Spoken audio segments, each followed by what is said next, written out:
rabbil alamin. Wassalatu wassalamu ala asrofil anbiya'i wal mursalin wa ala alihi wa sahbihi amma ba'du. Jemaah mushola Al-Jihad yang dimuliakan oleh Allah Subhanahu wa taala. Perkenalkan, kami selaku panitia DKM mushola Al-Jihad Mu'adz bin Jabal menyampaikan kegiatan kajian subuh tanggal 11 Maret 2023. Materi kajian hari ini adalah Ustadz Riono SHMM dengan judul materi fikih dan regulasi zakat. Materi akan disampaikan sampai dengan waktu suruh dan insya Allah akan ada tanya jawab. Sebelum saya tutup, kami dari DKM menyampaikan bahwa setelah kajian nanti dimohon para jamaah tetap ada di musola ini karena sudah disediakan sarapan. Selain itu, untuk para jamaah yang mungkin baru mengikuti kegiatan dan kajian ini, dimohon untuk dapat mengisi daftar hadir dan menuliskan nomor HP-nya untuk memudahkan kami para DKM memberi informasi kajian selanjutnya. Barakallahu fikum. Wassalamualaikum warahmatullahi wabarakatuh.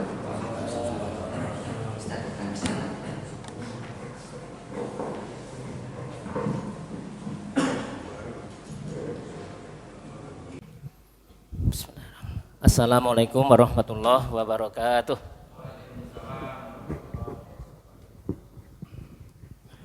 Innal hamdalillah nahmaduhu wa nasta'inuhu wa nastaghfiruh wa na'udzu billahi min syururi anfusina wa min sayyiati a'malina may yahdihillahu fala mudhillalah wa may yudlil fala hadiyalah. Asyhadu an la ilaha illallah wahdahu la syarikalah wa asyhadu anna Muhammadan abduhu wa rasuluhu la nabiyya ba'dah. Allahumma sholli ala Muhammadin wa ala washabbihi ajma'in. Faqad qala Allah ta'ala fil kitabihil karim wa huwa astaqul qailin. A'udzu billahi minasyaitonir rajim. Lan tanalul birra hatta tunfiqu mimma tuhibbun. Wa qala aidan wa aqimus shalah wa atuz zakah wa qridullaha qardan hasanah. Shadaqallahul adzim. Yang saya hormati, saya muliakan Bapak Ustadz Sutarno sebagai Ketua DKM Mushola Al-Jihad. Yang saya hormati, saya muliakan para pengurus dan wabil khusus para ibu-ibu yang di belakang yang sangat saya muliakan, hadirin wal hadirat rahimakumullah.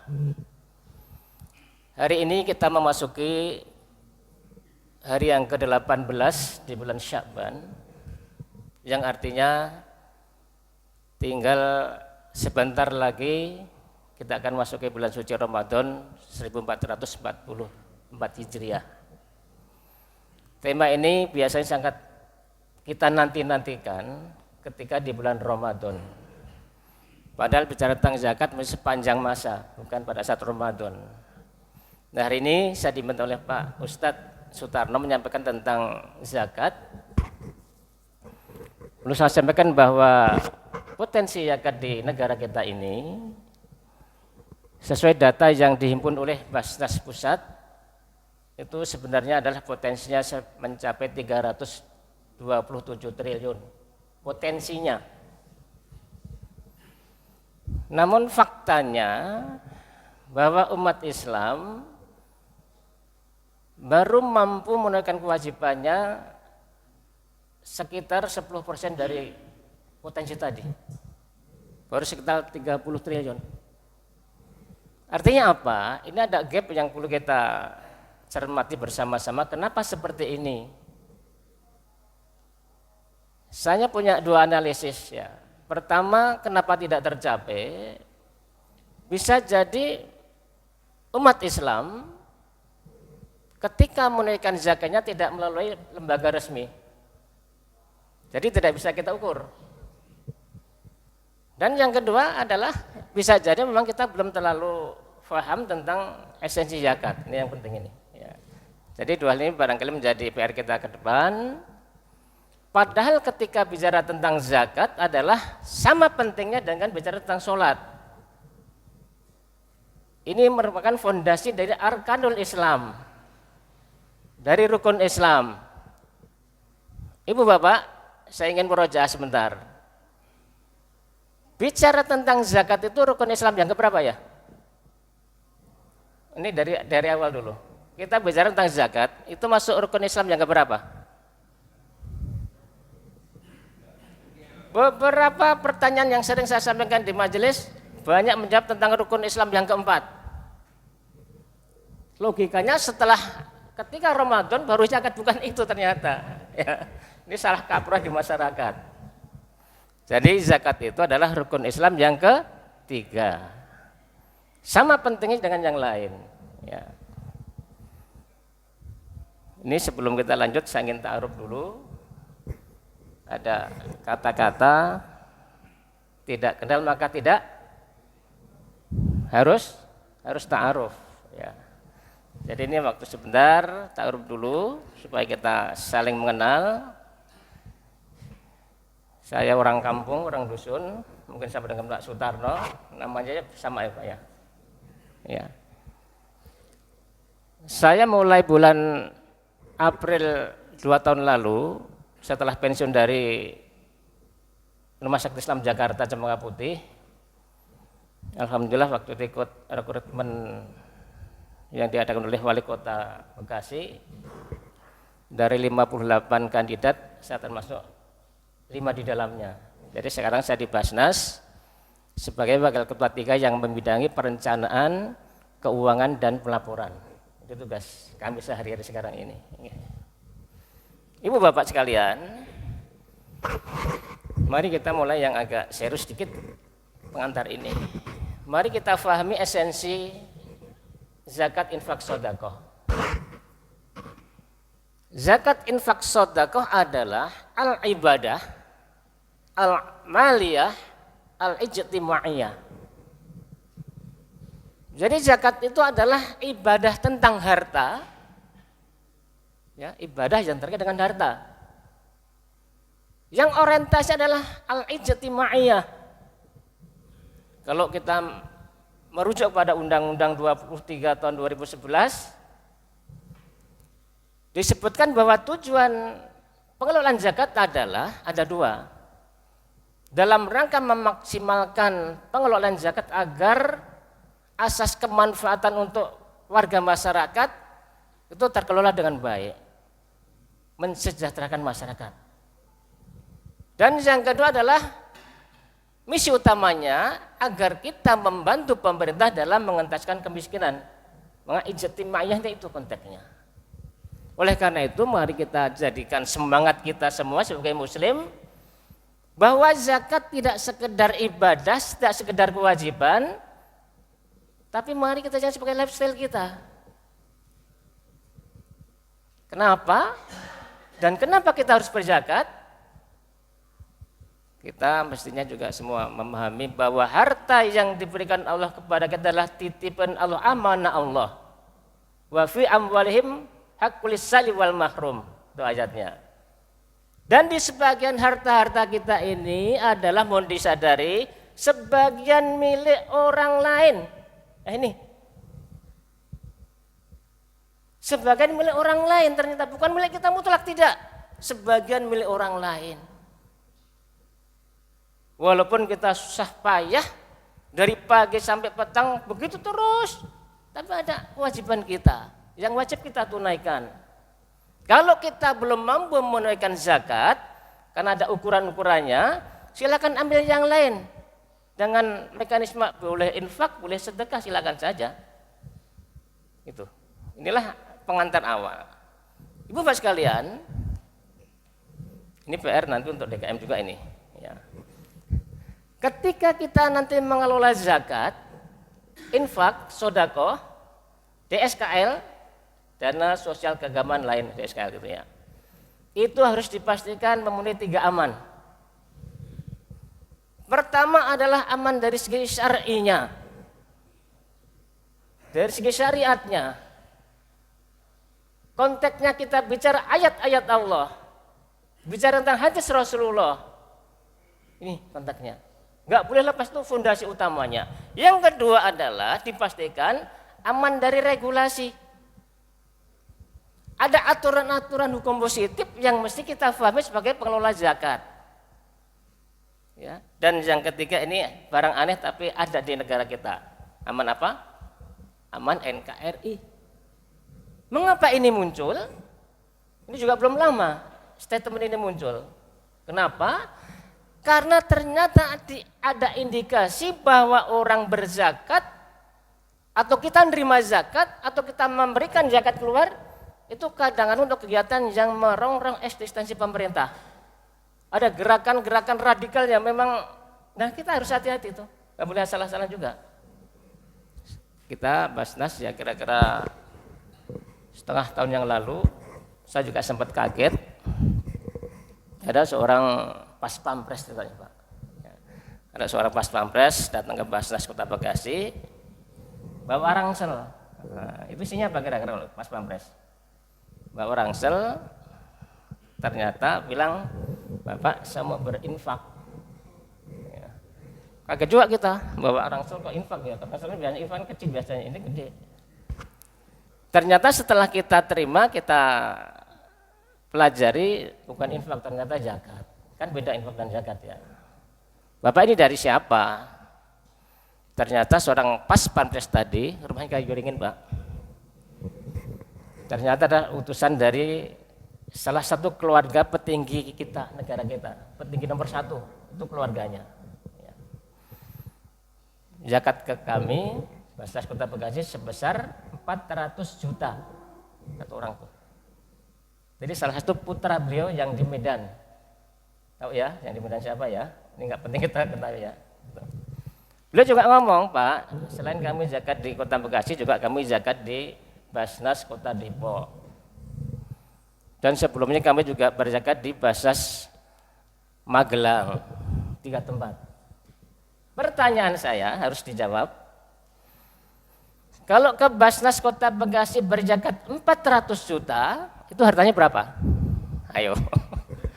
Iya kan harus bisa ya ngitung, orang Islam harus bisa ngitung. Baru kasih tempat nih. Zakat satu tempat di Basnas Kota Bekasi 400 juta. Kalau 400 juta kita berpikir secara kita balik, hartanya berapa? Hartanya udah ya banyak. Benar kalau dikit nggak segitu ya Pak. Gitu. Cara ngitungnya gampang, silahkan kalikan 40 itu hartanya. Berarti 16 miliar ya. Kan 2,5% zakatnya. Baik, kita bicara landasan syariahnya. Di antara kita saya meyakini bahwa kita sudah sering membaca ayat ini. Ini kalau boleh tanya, ini surah apa, ayat berapa? At-Taubah ayat berapa? 100? At-Taubah ayat 60 yang benar ya. Ini salah satu landasan syar'i pengelolaan zakat di negara kita, salah satunya ini. Ini At-Taubah ayat 60. Di At-Taubah itu ada 3 ayat yang terkait dengan zakat yang sangat penting, nanti bisa kita pelajari ya. Nah ayat ini terkait dengan kepastian bahwa dana zakat tidak boleh diberikan, tidak boleh disalurkan kecuali yang termuat dalam hal ini. Ini bicara tentang asnaf zakat. Innamas shadaqatu lil fuqara. Jadi yang perlu dicermati ada 2 nih. Innamas shadaqatu. Kenama zakatu. Ya, ini sedekah. Jadi mohon dicermati. Di dalam Al-Qur'an Allah menggunakan pengertian zakat ada 3 terminologi. Jelas? Di dalam Al-Qur'an Allah menggunakan maksud kata zakat menggunakan 3 terminologi, 3 istilah. Pertama adalah sedekah. Tapi yang dimaksud zakat. Innamas shadaqatu lil fuqara. Dana zakat itu hanya dibenarkan disalurkan kepada fuqara, kepada fakir. Yang kedua apa? wal masakin. Ibu-ibu, masakin bu apa bu? Bukan yang memasak ya. Para orang-orang miskin. Wal amilan 'alaiha, dan para amil. Wal mu'alafat, mu'alaf. Wa fir riqab, wal gharimina, wa fi sabilillah, wa bdas sabil. Jadi inilah ada 8 asnaf bahwa dana zakat tidak boleh disalurkan kepada yang 8 asnaf ini. Ini yang dari segi syar'inya. Jadi sebagai nanti ketua DKM yang bisa jadi punya aktivitas mengelola zakat harus paham tentang hal ini. Nggak boleh dicampur-campur dengan infak sedekah dan sebagainya. Harus clear. Yang kedua, masih surah yang sama, ayat berapa? Khudh min amwalihim, ini perintah. Fil amr. Khud dari akhadha, ya khudu. Khud. Ini juga At-Taubah ayat 103. Yang ayat pertama yang di atas itu kalau di Basnas disebut dengan ayat pendistribusian yang pertama. Kalau yang di bawah kita sebut ayat tentang pengumpulan. Khud min amwalihim, ambillah, tariklah dari harta-harta mereka. Nih. Pertanyaan awalnya adalah, apakah setiap orang boleh diberikan kewenangan khud? Mengambil? Khud min amwalihim, ambillah dari mereka harta mereka. Nanti kita jawab di belakang nanti supaya kita paham. Termasuk apakah DKM itu punya kewenangan, nanti di belakang ada jawabnya nanti. Ya.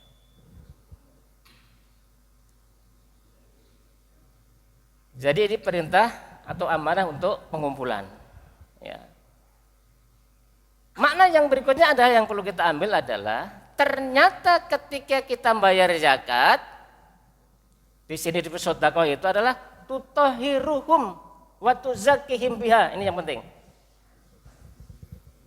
Jadi bayar zakat itu, menunaikan zakat itu ada 2 hal yang sangat penting adalah untuk membersihkan harta-harta kita, diri kita dan mensucikan. Ini penting. Ya. Washolli alaihim, dan berikanlah doa, doakanlah orang yang berzakat itu. Karena kita doakan artinya menjadi tenang, menjadi tentram. Ini konteksnya. Ya. Yang berikutnya ini yang sangat sudah kita hafal di luar kepala. Surah apa? Surah Al-Ma'un. Ya, surah ini menjadi salah satu gacoannya kalau sekarang orang Betawi bilang ya. Salah satu persyarikatan ini gacoannya surah Al-Ma'un. Ini menandakan sikap care kita terhadap orang-orang yang kekurangan, orang du'afa di sini. Ya, ini landasan banyak sekali. Dan yang jelas adalah, nah ini, setelah kita cek, ada sekitar 26 sampai 32 ayat dalam Al-Quran yang menyatakan antara sholat dengan zakat satu kesatuan. Satu kesatuan ayat. Jadi, artinya apa? Bahwa sholat amat sangat penting. Bahwa zakat juga amat sangat penting. Mari kita lihat contohnya saja.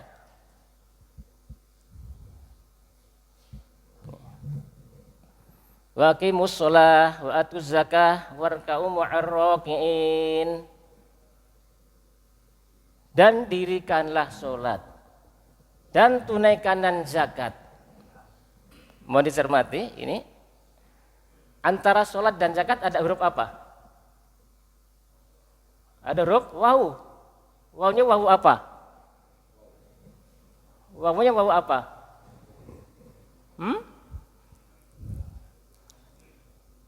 Wawunya wawu kosam atau wawu atop atau wawu apa? Wawu atop ya. Kalau itu berarti nyambung. Satu kesatuan totalitas pemahamannya. Wa aqimus shalah wa atuz zakat itu perintah dua-duanya harus jalan. Ya.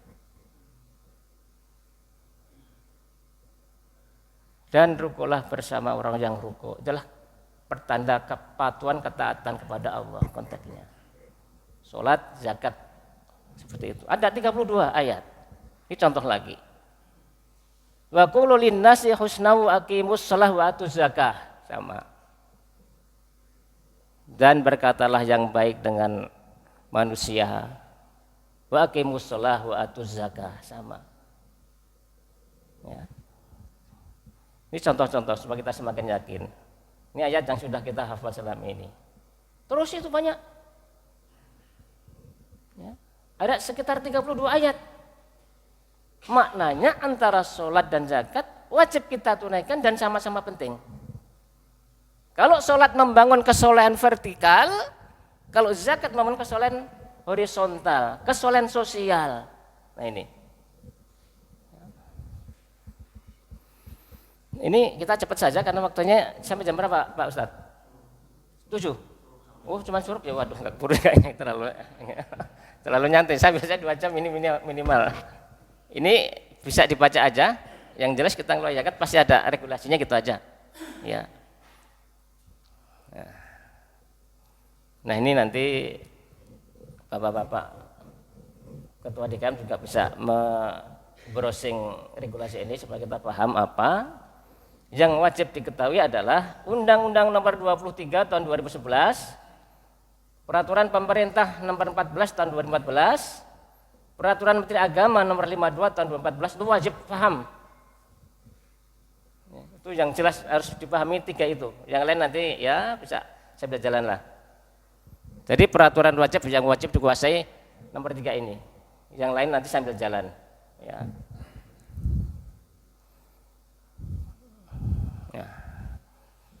Kita bicara tentang zakat.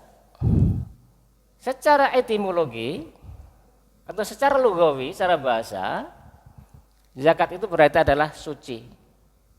Tadi ayatnya ada kan? Berarti tumbuh, berarti berkembang dan berkah. Pertanyaannya adalah, ibu-ibu, terdengar suaranya? Selama ini pernah dengar enggak orang yang bangkrut gara-gara rajin zakat? Belum pernah dengar ya Pak ya? Artinya benar berarti zakat itu untuk supaya harta kita tumbuh, supaya berkembang dan tidak menjadikan bangkrut. Kita punya fakta di mana-mana. Orang yang rajin zakat, gemar berzakat, hartanya berlimpah ruah, nambah terus itu.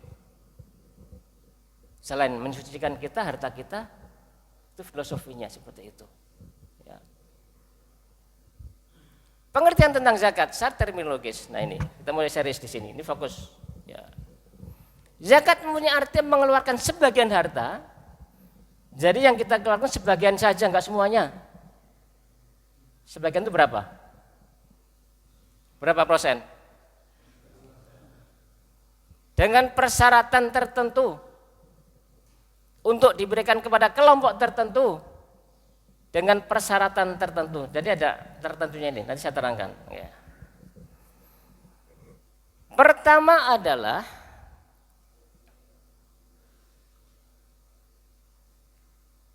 apakah setiap diri kita sebagai muslim wajib berzakat? Pertanyaannya. Saya ulang kembali kalau nggak jelas. Saya senang interaktif kalau ngisi pengajian ya. Apakah setiap diri muslim wajib berzakat? Kalau nggak zakat berarti dosa dong kalau wajib. Setiap diri muslim apakah berzakat? Ketika kita bicara tentang zakat, bicara minimal tentang 4 hal. Harta yang kita zakati pertama adalah harta itu mutlak milik kita pribadi. Masih masuk itu ya. Yang kedua ada harta yang halal, masih masuk. Yang ketiga memenuhi nisab. Nisabnya cukup. Nah, pertanyaannya, apakah setiap orang punya harta yang sesuai nisab? Nah, jawabannya berarti apa? Tidak semua orang. Yang sudah memenuhi nisab baru wajib. Ya. Yang kedua adalah memenuhi waktunya. Waktu kepemilikan namanya haul. Ya, itu harus paham itu. Jadi yang kita harus pahami adalah kita punya harta, masa kepemilikan sudah 1 tahun. Bisa menggunakan kalender hijriah, bisa kalender miladiah, terserah kita, yang penting konsisten. Jangan dicampur aduk, kita punya nanti. Yang kedua, faham tentang nisabnya. Diberikan kepada kelompok tertentu, siapa itu? Itu tadi At-Taubah ayat 60. Jawabannya hanya 8 asnaf, 8 golongan penerima zakat. Jadi syarat harta kita yang terakhir ini, syarat harta kita zakatkan, pertama adalah harta milik kita sepenuhnya. Yang kedua adalah halal, harta yang halal, berarti money laundering berarti nggak halal ini, nggak perlu dizakati. Harta dari korupsi nggak perlu dizakati karena nggak masuk sini, harus halal. Dan cukup nisabnya, cukup haulnya, mencapai waktunya 1 tahun kepemilikan. Ini mohon dipahami ini. Nah ini, Ibu Bapak, ini pengetahuan dasar. Kalau kita bicara tentang zakat, ada berapa jenisnya? Kalau kita kelompokkan zakat itu ada berapa jenisnya?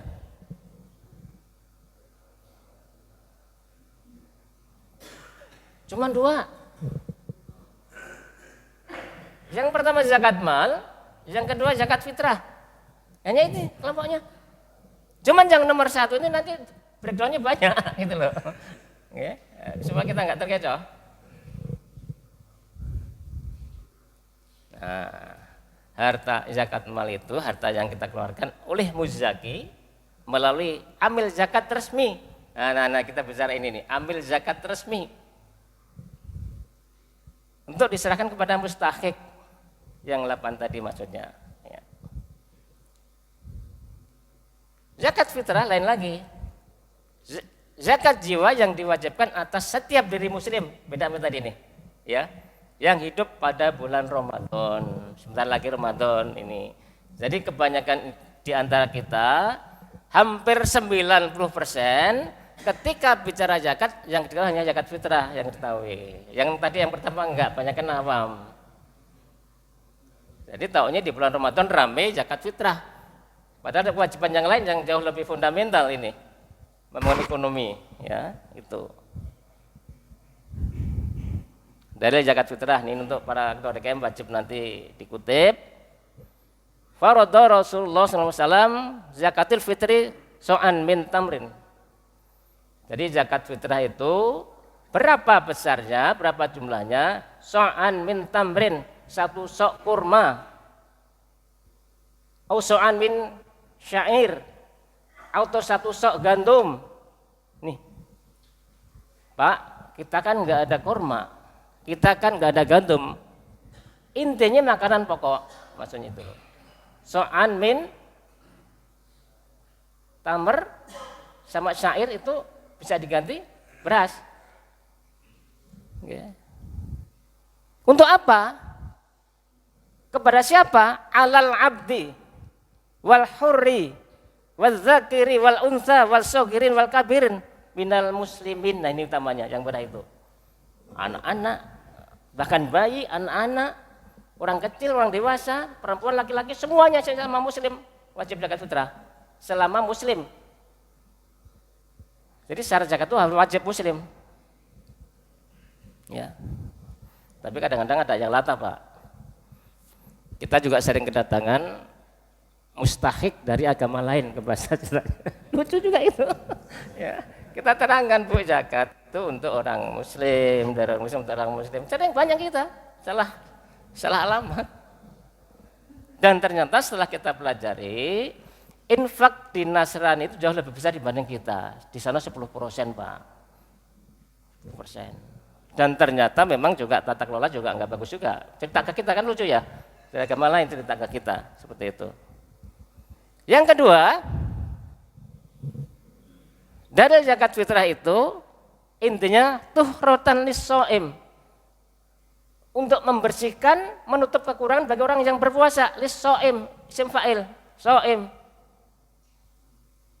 Karena enggak disadari kadang-kadang sering bicara ngelantur, ya, bicara yang tidak semestinya, padahal sedang berpuasa, Ini sering kita nggak sadari. Di sini masuk nih. Minal lagwi warafasi. Ya, ini mungkin sering. Bahkan kalau kita pernah haji dulu kan ada nih ya. Harus dari jidal. Minal lagwi warafasi ada. Nggak boleh seperti itu ketika sedang haji. Ini juga seperti itu. Ketika kita sedang berpuasa ternyata nggak nyadar, suka membuat atau mengatakan hal yang kotor, yang nggak semestinya. Ini ditutup dengan ini zakat kita ini. Dan ujungnya adalah waktu matan lil masakin. Nah ini bedanya. Jadi zakat fitrah itu asnafnya sedikit berbeda dengan asnaf zakat mal. Stres yang zakat fitrah adalah untuk masakin, untuk fakir miskin saja. Stresnya itu. Pertanyaannya, ambil boleh nggak Pak? Boleh, karena yang lola, yang susah payah. Ya. Kalau yang zakat mal kan relatif luas, ya. Ini seperti ini. Nah ini tadi yang saya sampaikan, sudah saya bahas di depan tadi. Ini syaratnya seperti itu. Ya, kalau mau ditulis monggo. Kalau perlu materi saya kasih ke Pak Ustadz nanti, silahkan di-share. Nah ini nisab zakat. Nisab zakat itu pengertiannya batasan nilai, batasan ukuran sampai berapa kita wajib dikenakan zakat. Ini murojaah ibu-ibu dulu nih, yang biasa suka nyimpen emas di rumah. Nisab zakat emas berapa gram Bu? Nisab emas berapa? Berapa gram? Ibu wajib paham ini, karena yang suka nyimpen ibu-ibu. Nisab zakat emas itu adalah 85 gram. Jadi sekarang silahkan mulai berhitung. Saya di rumah punya lempengan emas sekian ratus gram, punya gelang sekian puluh gram, punya kalung sekian puluh gram, sudah disimpan lama-lama. Silahkan dihitung coba. Pertanyaannya, kalau ternyata emas yang kita beli hanya sekedar perhiasan, kenapa enggak? Saya juga boleh nanya kan, kalau kita ingin menjadi perhiasan, pantasnya kalung itu berapa gram menjadi perhiasan? Kalau di leher sudah 2 kilo pantas apa enggak? Orang begini kali ya. Iya, kayak kata Mas Abang ya. Itu. Selama niat kita hanya untuk perhiasan, pure perhiasan, enggak kena zakat. Ya orang palingnya 10 gram, 25 gram lah ya pantas-pantasnya. Kalau gede enggak pantas juga sih. Nanti orang bilang itu toko emas sedang berjalan gitu ya. Gitu. Ini Mas. Yang kedua perak. Nisab perak berapa gram? Kalau ada yang bisa saya kasih 50.000. Saya ambil dari mobil, saya enggak bawa sekarang. Ya. Nisab perak itu adalah 595 gram perak. Harganya juga lebih murah jauh ya dibanding emas.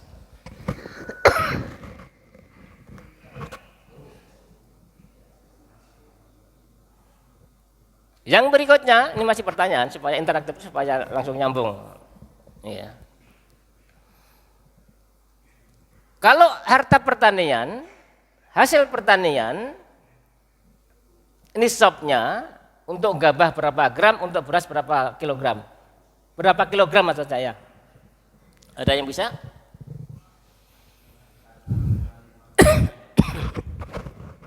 Ya. 6? Terus kalau beras? Ini Bapak ini hampir benar dari tadi, bagus ini. Kalau gabah itu nisabnya 653 kilogram. kelebihan 2 Pak, bagus berarti. Gitu. Kalau beras 524 kilogram beras.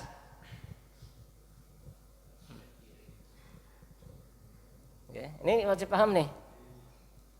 Karena kita bukan petani, yang wajib kita hafal adalah pertama emas. Emas itu imbasnya kemana-mana, ke uang juga ke sana arahnya. Ya. Jadi zakat uang itu, simpanan kita itu menggunakan yang nomor 1 emas. Artinya, kalau per 1 Ramadan nanti kita punya uang sejumlah 80 juta, mari nanti kita hitung, saya kira sudah masuk nisab. Ya. Jadi yang punya simpanan di bank, ada yang deposito, ada yang simpanan di brankasnya, mulai dihitung-hitung, takut nanti jamuran ya. Hitung-hitung silahkan berapa, oh jelas kita itu data 90 juta Pak, wajib segera dihitung tuh. Wajib segera dihitung. Kadarnya berapa? Kadar zakatnya 85 gram emas dengan uang kita rupiahkan berapa? Itu hanya 2,5%. Sebagian itu 2,5% juga. Yang berbeda adalah kalau pertanian, ini agak berbeda kadarnya. Tergantung sistem pengairannya. Kalau tak ada hujan berapa kadar zakatnya? Kalau irigasi berapa? Kalau pertanian sistemnya adalah tak ada hujan, hanya mengandalkan hujan dari langit turun, ditampung, itu zakatnya lebih besar, 10%. Tapi kalau perlu modal perawatan macam-macam hanya 5%, itu kadar zakatnya. Nah ini, Bapak. Jadi walaupun dua jenis, tapi zakat mal itu banyak. Yang termasuk zakat mal adalah zakat emas, perak, dan logam mulia lainnya. Ini yang saya ingin tanya ke ibu karena yang lebih hafal. Selain emas dan perak, yang dimaksud logam mulia itu apa saja Bu? Yang lebih mahal dibanding emas ada nggak? Ada berlian, apa macam-macam itu ya? Itu ibu yang hafal biasa aja yang punya. Yang kedua, zakat uang. Zakat uang dan surat berharga. Nah ini. Yang dimaksud surat berharga, ada yang paham? Apa yang dimaksud? Ada obligasi, ada saham, ada sukuk, surat utang negara, macam-macam ada banyak. Ya, ada banyak. Ini ke sini. Zakat perniagaan, kalau kita kebetulan sebagai pengusaha yang memang maju, ini wajib segera menghitung juga nanti. Zakat pertanian, perkebunan, kehutanan, peternakan, perikanan, pertambangan, perindustrian, pendapatan dan jasa. Ini yang disebut dengan profesi. Jadi zakat yang paling bawah nomor 2 itu adalah zakat profesi sering disebut. Zakat pendapatan dan jasa. Ya, itu. Dan zakat rikas, harta temuan. Yang membedakan dengan yang lain adalah, yang ingin saya sampaikan, zakat rikas adalah kadar zakatnya 20%. Paling tinggi itu, 20% tanpa haul. Begitu dapat, tawar langsung tunaikan. Nah ini kita tadi bicara tentang zakat, sekarang bicara tentang infak dan sodakoh supaya paham juga apa bedanya. Ya. Sama-sama mengeluarkan harta, cuman bedanya kalau ketika bicara tentang sodakoh tidak selalu harta. Bedanya, infak itu adalah harta, kalau sodakoh harta dan non harta. Yang non harta contohnya apa sodakoh itu? Nah, paling hafal hadisnya ya Pak ya. Tabassumuka, kan itu kan? Ada lagi selain senyum? Berbuat baik, itu juga sedekah. Apa lagi? Iya senyum. Jadi kesimpulannya perbedaan antara zakat dengan infak dan sedekah, kalau ini nggak perlu haul, nggak perlu nisab, dan beda peruntukannya. Infak sedekah dananya bisa kita gunakan untuk kepentingan umum selama di jalan Allah. Kalau penjenengan ingin infak untuk membangun saluran got kita, itu kepentingan umum namanya. Untuk membaguskan jalan-jalan yang ke depan musola, itu untuk umum namanya. Untuk MCK itu umum namanya. Itu dari infak sedekah. Termasuk bedanya nanti ketika bapak ibu nanti menjadi amil zakat, hak amil itu juga berbeda. Hak amil zakat besarnya adalah paling banyak 12,5% hak amil kalau hanya zakat. Tetapi kalau yang kita keluar campur-campur, ada zakat, ada infak, ada sedekah, itu yang infak dan sedekah hak amilnya adalah 20%. Beda Pak. Jadi nanti pesan saya ke ketua DKM, jenengan kalau nanti menjadi panitia penerimaan zakat itu harus clear pembukuannya, nggak boleh campur-campur. Ya, nggak boleh campur-campur. Karena antara zakat, infak, sedekah itu berbeda, harus terpisah. Termasuk penjenengan itu juga berbeda kadarnya. Jadi harus clear. Ya, walaupun nanti sah nggak sih ketua DKM jadi itu nanti kita bahas ada nanti ya. Nah ini tadi yang saya sampaikan tadi, bahwa zakat itu dalam Al-Quran pertama disebut sedekah. Saya waktu mengadakan pretest pelatihan zakat jarang yang bisa jawab ini ya. Jadi saya ulang lagi, zakat itu disebutkan dalam ayat lain adalah sedekah. Ada juga ini infak, ini ayatnya ya. Ada juga ini ayatnya. Jadi kalau bicara zakat, ayatnya ada yang sedekah, ada yang infak, dan hak. Hak ini ayat tentang zakat profesi, zakat pertanian juga di sini. Ya.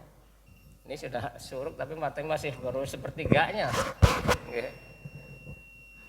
Inilah supaya pengetahuan supaya kita juga paham. Siapakah golongan yang berhak menerima zakat? Tadi sudah kita singgung ya. Tapi kita pelajari satu-satu. Namanya fakir. Ada yang bisa memberikan pendapat apa itu fakir? Apa bedanya dengan miskin? Belum? Kalau fakir? Ini sudah dijawab Bapak kita berdua ini di sebelah. Benar jawabannya. Bedanya fakir dengan miskin adalah kalau fakir no job, no penghasilan. Paham ya? Fakir nih. Kalau fakir itu no job, no penghasilan. Tidak ada penghasilan, tidak ada income masuk. Itu fakir namanya. Kalau miskin punya job, punya penghasilan tapi nggak cukup. Tidak cukup untuk memenuhi kebutuhan pokok, bukan kebutuhan hidupnya, bukan. Bukan untuk beli TV, beli mobil, motor, bukan. Kebutuhan pokoknya nggak cukup. Katakanlah kita hitung-hitung aja, oh kebutuhan untuk hidup itu sebulan yang pokok kira-kira mungkin 3 juta kan lah, katakanlah. Ternyata kita punya penghasilan cuma 1 juta, itu berarti pasti masuk miskin. Gampangannya. Bapak Ibu selama ini sudah mempraktekkan. Tapi ketika saya tanya di pretest kemarin juga banyak yang salah jawab. Setiap DKM, setiap bulan atau beberapa secara berkala memberikan santunan kepada para lansia dan anak-anak, itu termasuk asnaf apa? Padahal milih, itu banyak yang salah Pak. Kalau lansia udah tua kan nggak mungkin kerja Pak, nggak mungkin penghasilan. Anak-anak juga nggak punya penghasilan, udah pasti fakir lah. Banyak yang miskin tapi masa anak-anak miskin, anak-anak kan belum punya penghasilan. Sudah. Yang ketiga amil. Siapakah amil ini? Amil adalah pengelola zakat yang diberi mandat mengelola zakat. Ini di sini krusial, saya akan perdalam ini. Apakah setiap orang, termasuk ketua DKM, para ketua DKM, diberi kewenangan menjadi amil zakat? Ini pertanyaan kita. Nah, ini tanyaan tolong dijawab nanti yang merasa menjadi, kita juga sebagai ketua DKM di mana-mana ya, kita tahu. Ini pertanyaan saya, ini agak penting. Bukan agak penting, sangat penting. Apakah setiap orang, apakah setiap panitia, apakah setiap DKM diberikan kewenangan mengelola zakat sebagai amil zakat? Jawabannya ada di sini. Nah, silakan dibaca. Amil zakat adalah seseorang atau kelompok yang diangkat oleh pemerintah. Pertanyaannya, kalau panitia itu diangkat oleh pemerintah atau siapa? Oleh jamaah. Ya. Yang kedua, seseorang atau kelompok orang yang dibentuk oleh masyarakat. Ini ada masyarakatnya nih, yang punya. Seseorang atau kelompok orang yang dibentuk oleh masyarakat dan disahkan oleh pemerintah. Kira-kira selama ini masuk enggak ke sana? Syarat ambil itu bawahnya itu. Yang keempat, memiliki ilmu pengetahuan, memiliki kompetensi, paham tentang syariatnya, paham tentang regulasi. Jadi jawabannya adalah panitia yang selama ini kita bentuk, termasuk kita sebagai DKM, meng-SK-kan panitia zakat itu sebenarnya bahasa nakalnya bahasa ilegal. Bahasa nakal nggih, pangapunten ini. Bahasa nakalnya. Ya. Sekarang kita flashback ke masa yang lalu, ketika zaman Rasulullah. Ketika zaman Rasul dulu itu, yang diberi amanah untuk menarik zakat itu siapa? Kebanyakan para gubernur yang diutus oleh Rasulullah kemana-mana. Artinya nggak setiap orang. Ya. Jadi ini menjadi pertanyaan penting nanti Pak Ustadz Sutarno, mungkin yang lain-lain. Lantas bagaimana Pak? Apa kita ingin berjalan di atas ilegal itu ya? Adakah solusinya? Ada. Jadi solusinya adalah, kalau menjawab pertanyaan, daripada ditanya duluan ya. Setiap masjid akan menjadi amil legal sesuai syar'i dan regulasi ketika masjid menjadi unit pengumpul zakat Basnas Kota Bekasi, menjadi mitra kita, satu kesatuan. Jadi kalau Mushola Al Jihad ini nanti ingin menjadi unit pengumpul zakat yang resmi, dari sini bisa mengajukan ke Basnas. Ini loh Pak, pengurusnya ini, penasihatnya ini, persyaratan ini silahkan mengajukan. Nanti kita proses, usahakan sebelum Ramadan keluar, akan kita tangani. Ya, saya kemarin sudah terima dari Nur Falah, tempat saya, tempat tinggal saya. Baru kemarin saya terima. Saya sudah kontak Pak Sutiono, Almanar belum jalan juga itu. Ya, supaya legal Pak. Kita enak kalau legal nanti. Saya nggak terus nyalain ini, yang penting ini dulu aja. Pak, kira-kira seperti apa sih regulasinya?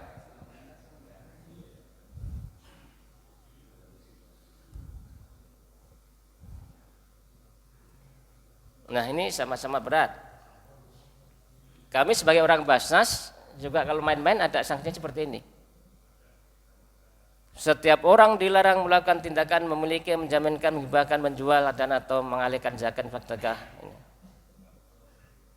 Nggak muncul ya, maaf.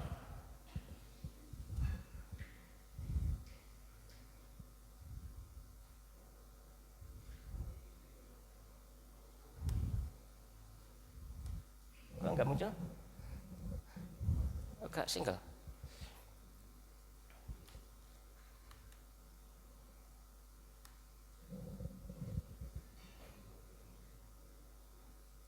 Padahal tadi bisa ya.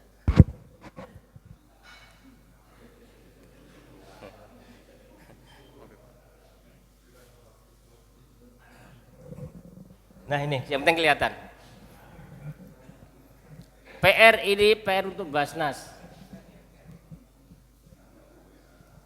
Kami sebagai pengelola zakat. Jadi ingin saya sampaikan supaya kita paham semua. Siapakah pengelola zakat itu? Saya ingin sampaikan ini penting. Ada dua jenis. Zakat yang dibentuk oleh pemerintah namanya adalah pengelolanya namanya Basnas. Badan Amil Zakat Nasional.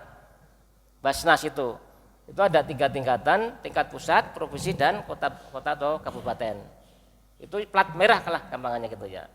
Sekarang ada lembaga amil zakat yang dibentuk oleh masyarakat, itu boleh. Yang dibentuk oleh para yayasan atau ormas yang bentuk yayasan boleh. Makanya ada Lajismu, lembaga amil zakat Muhammadiyah, ada Lajisnu punyanya NU, ada Dompet Duafa, ada rumah zakat, macam-macam banyak banget itu. Itu yang dibentuk oleh masyarakat. Yang semua itu tujuannya membantu Basnas. Itu tujuannya. Ini untuk LAS ini dan Basnas. Yang untuk para tadi saya sampaikan ini kok ngaco ini, nggak bisa pindah. Monggo-monggo ini dipahami.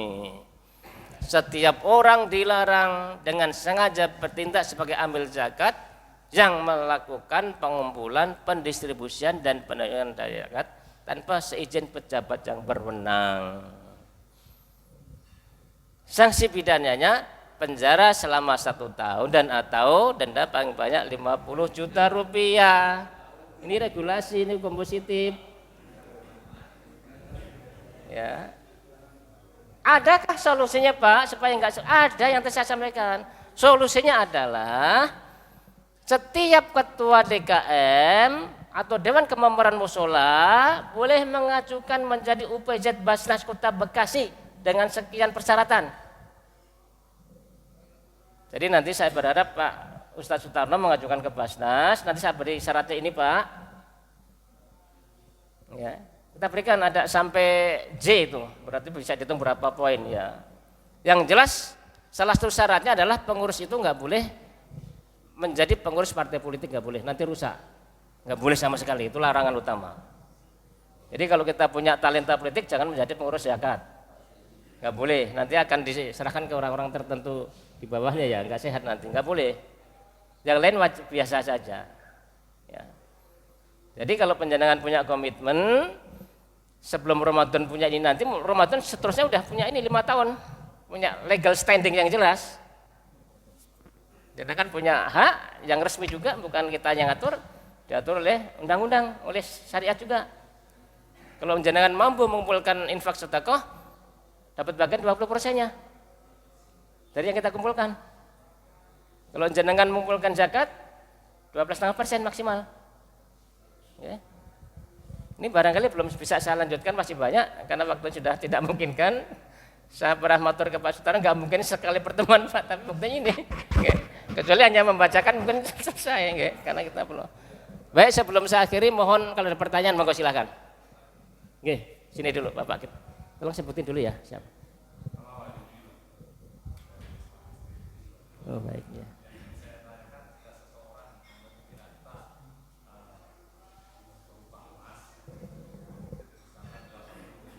Iya.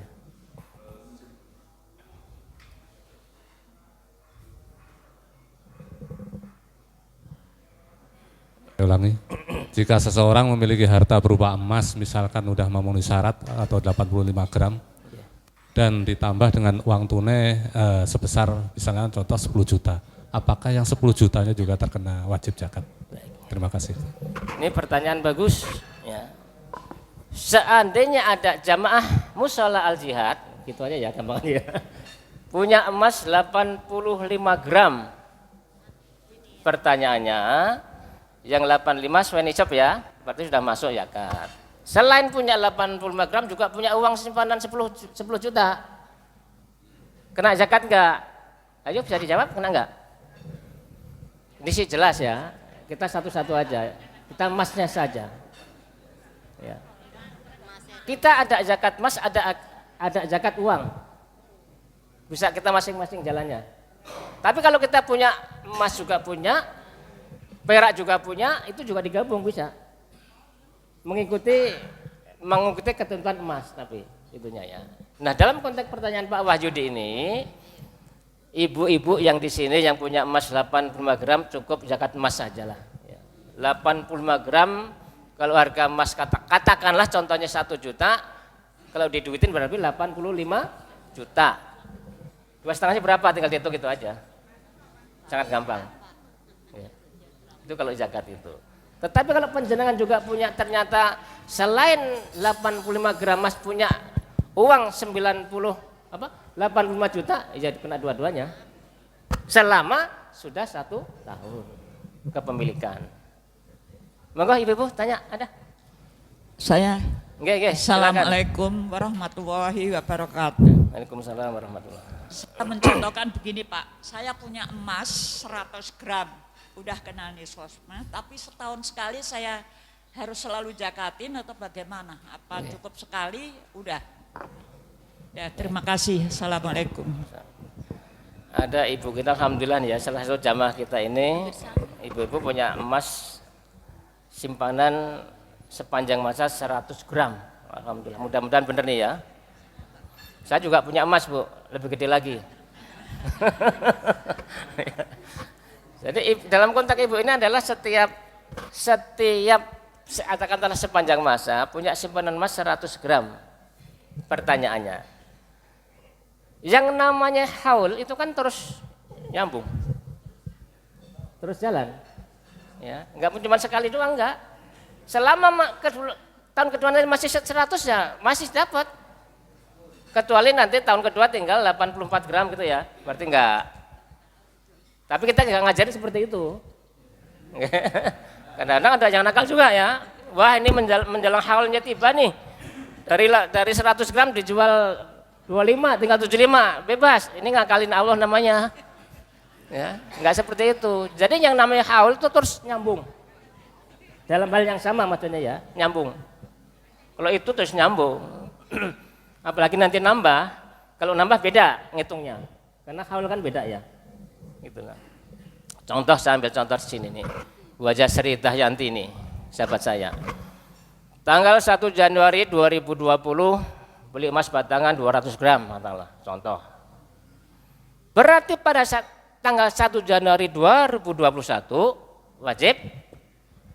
wajib zakat. Tanggal 1 Januari beli emas 200 gram. Tanggal 1 Juli beli emas juga 100 gram.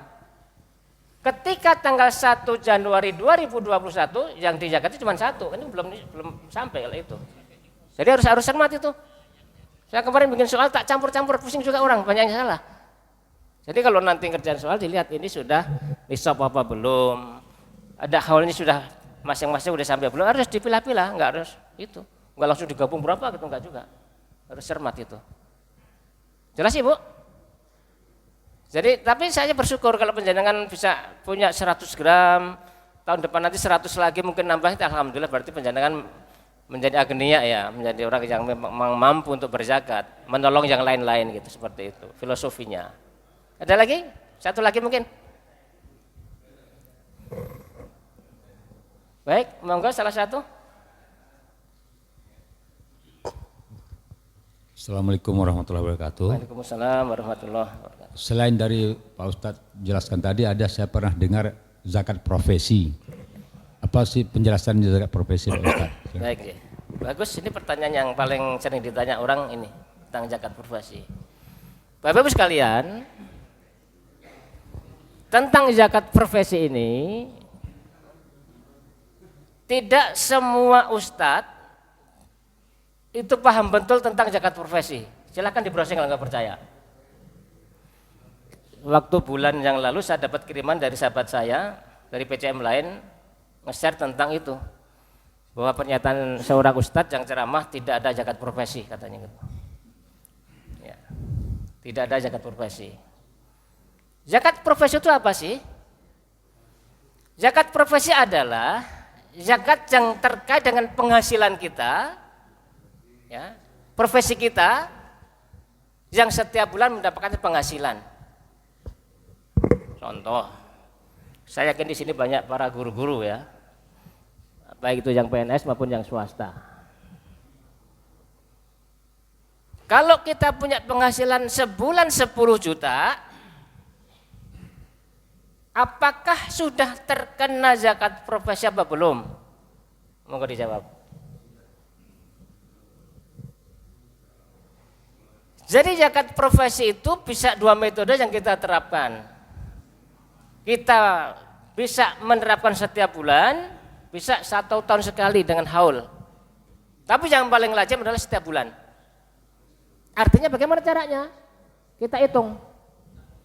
Ternyata 85 gram emas itu kalau kita duitin katalah gampangnya ya 85 juta. Ini contoh nih. Saya nggak hafal harga emas, jarang beli juga. Nggak hafal. Katalah 85 juta. Kalau di Basnas 79 sekian, 80 juta lah gampangnya gitu, 80 juta. Ada hitung-hitungannya di Basnas.